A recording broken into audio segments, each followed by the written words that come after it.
কৌতূহল তো সাহাবা একরামের ভিতরে ছিল, বলি ইয়া রাসূলুল্লাহ ইয়া হাবিবাল্লাহ, তাহলে আমরা এত কষ্ট করে এই ইবাদত বন্দেগী কেন করব যদি সবার নামে জান্নাত থাকে, ঠিক না? ফিরাউনও যদি জান্নাত পেয়ে যায় তা আমাদের এত কষ্টের দরকার।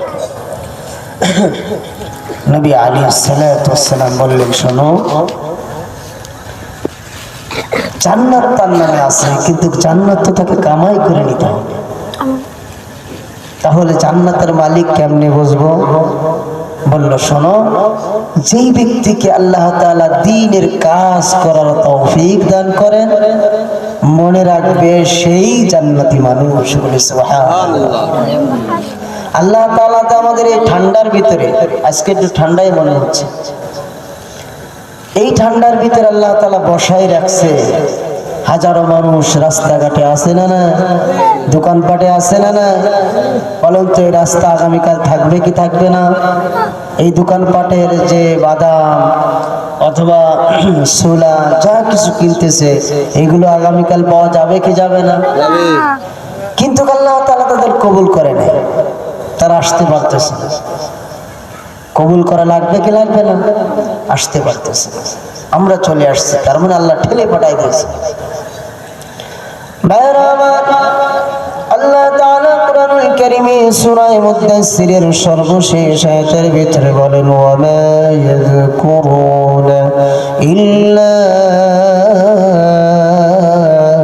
আইয়াশা আল্লাহ।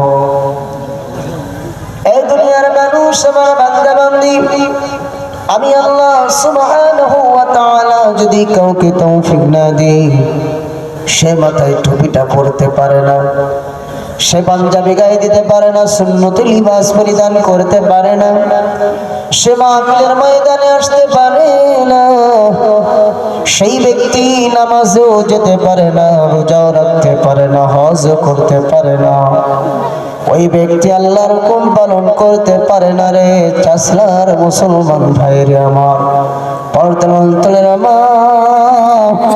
আল্লাহর নবী বলেন, এই ঠান্ডার ভিতরে তোমরা এসে বসে গিয়েছো, এই ফাঁকা ময়দানটা, এটা তোমাদের একটা খেলার মাঠ হতে পারে, কিন্তু আল্লাহর দরবারে আরশ আজিমে এটা জান্নাতীদের তালিকায় উঠে গিয়েছে। বলে সুবহানাল্লাহ। নবী আমার বলেন, হযরত আনাস ইবনে মালিক রাদিয়াল্লাহু তাআলা আনহু, যিনি রাসূলকে খিদমত করেছেন, একদিন নয়, দুই দিন নয়, 10টি বছর খিদমত করেছেন। আওয়াজ দিয়ে বলি, কয়টি বছর?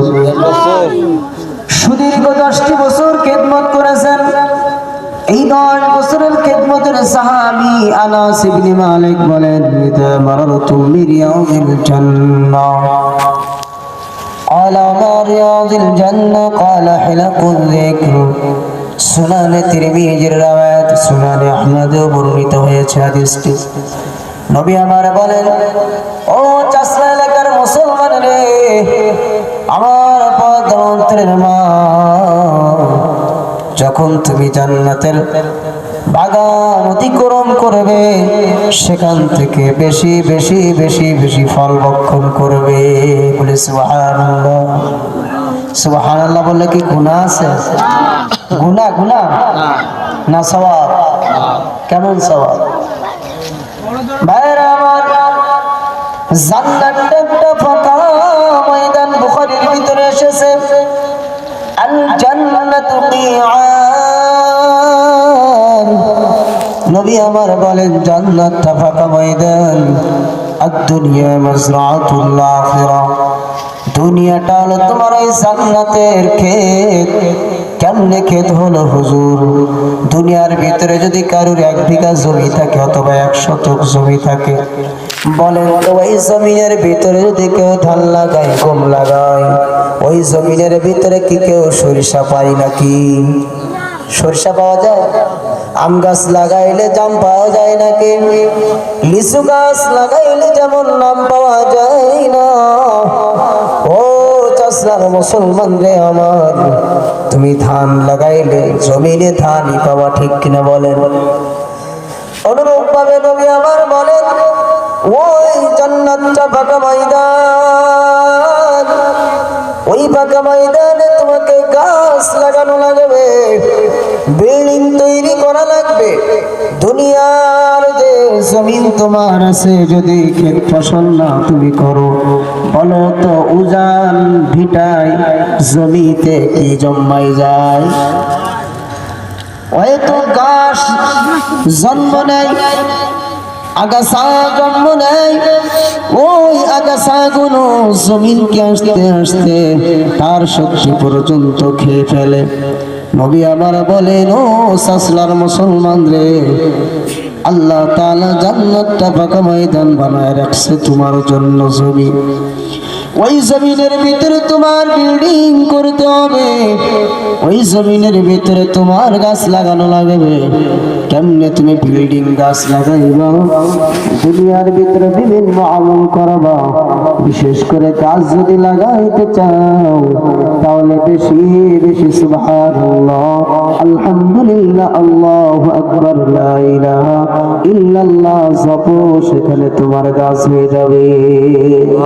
সুবহানাল্লাহ। এই জন্য সুবহানাল্লাহ বলতে আমার কি আর বলা লাগবে আপনাদের? মাঝে মাঝে আল্লাহু আকবার, সুবহানাল্লাহ এগুলো বলবেন, খুশি হবেন কে? নবী আমার বলেন, এই জান্নাতের বাগানের ভিতরে তোমরা যে এসে গিয়েছো, এর দাম কত জানো নাকি?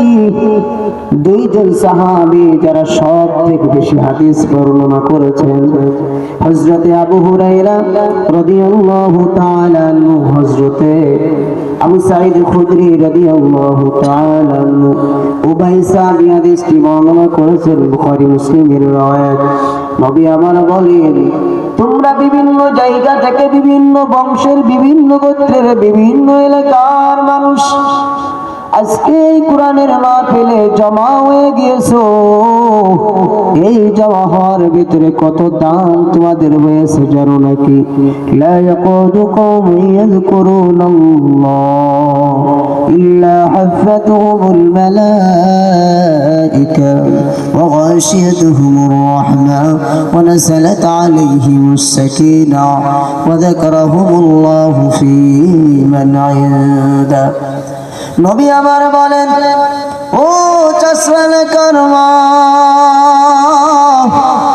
ও চাষমালাকার যুবক ভাইয়ের মুরব্বী বাবা জানান, নবী আমার বলেন, ভালো করে শুনে নাও, যে সমস্ত মানুষগুলো একমাত্র শুধুমাত্র দ্বীনের মহব্বতে, আল্লাহর স্মরণে বিভিন্ন অঞ্চল থেকে একত্রিত হয়ে যায়, হওয়ার পরে ওই মজলিসটার দাম কত হয়ে যায় জানো নাকি?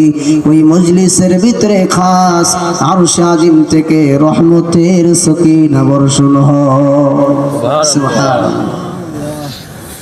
ভাইরা আমার, শুধু তাই নয়, নবী আমার বলেন, দুনিয়ার ভিতরে এমপির দাম আছে না নাই? আওয়াজ দিয়ে বলেন, আছে না নাই? প্রতিমন্ত্রীর দাম আছে না নাই? মন্ত্রীর দাম আছে, প্রধানমন্ত্রীরও দাম আছে। নবী আমার বলেন, প্রত্যেকটা মানুষের স্কেল যেমন ভিন্ন, তার প্রোটোকল সিকিউরিটিও ভিন্ন। এলাকার ভিতরে যদি এমপি আসে একরকম প্রোটোকল, যদি মন্ত্রী আসে, প্রধানমন্ত্রী আসে, তাহলে যেমন প্রোটোকল হয়ে যায়। প্রধানমন্ত্রী যদি এই মাঠে আসতো, চতুর্পাশে বিল্ডিংও থাকতো, 10 তলা 20 তলাও থাকতো, সিকিউরিটি গার্ড ওই 10 তলাও ঠেলে উঠতো, ঠিক কিনা বলে? সেখানে উঠে বন্দুক নিয়ে তাক করে থাকে কি থাকে না? নবী আমার বলেন, দুনিয়ার ভিতরে সামান্য দাম, তাই এত সিকিউরিটি লাগতেছে। এই দুনিয়ার দামের কারণে দুনিয়ার মানুষ দ্বারা তার সিকিউরিটি আমি দিয়ে দিয়েছি, সে সিকিউরিটি নিয়ে নিয়েছে। কিন্তু নবী আমার বলেন, তোমরা তো ওইরকম দামি মানুষ না, তোমরা হলে জান্নাতি দামি মানুষ। বলে সুবহানাল্লাহ। তোমরা তো জান্নাতি মানুষ। আর জান্নাতি মানুষ হওয়ার কারণে ওই আল্লাহ তাআলার নূরের সৃষ্টি ফেরেশতা, ওই ফেরেশতা দ্বারা তোমাদের চতুর্পাশে বেষ্টনী করে ফেলে। বলি সুবহানাল্লাহ। শুধু বেষ্টনী করে রাখে না, একজনের কাঁধের উপরে আরেকজন, আরেকজনের কাঁধের উপরে আরেকজন, এইভাবে করতে করতে করতে করতে ওই আরশে আযীম পর্যন্ত ফেরেশতারা চলে যায়। বলে সুবহানাল্লাহ।